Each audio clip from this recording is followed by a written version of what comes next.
पहिलेच काँग्रेसचे दिवस खराब चालू असताना आता त्यांच्याच मित्रपक्षाने त्यांची फिल्डिंग सेट केल्याचं चित्र दिसत आहे. तर झालं असं की मुंबई महानगरपालिकेच्या निवडणुकीसाठी वंचित बहुजन आघाडी आणि काँग्रेसमध्ये युती झाली होती.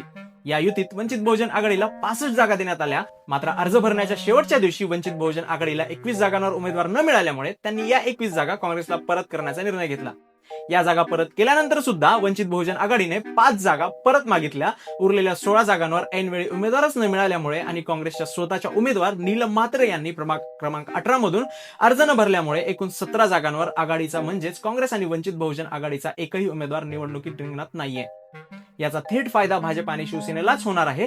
इच्छुक उमेदवार असतानाही कमी वेळात कागदपत्रांची पूर्तता करणे काँग्रेसला शक्य झालं नाही. याच कारणामुळे निवडणुकीपूर्वीच काँग्रेसला मोठा फटका बसला आहे. यावरून काँग्रेसच्या ऑर्गनायझेशनमध्ये किती फॉल्ट्स आहेत हे स्पष्टपणे समोर येतं आणि त्यामुळेच प्रत्येक निवडणुकीत भाजपा त्यांच्यावर कशी वरचढ ठरत आहे हे देखील समजतं. अशाच इन्फॉर्मेटिव्ह व्हिडिओसाठी आपल्या यशक्स मराठीच्या युट्यूब चॅनलला नक्की सबस्क्राईब करा.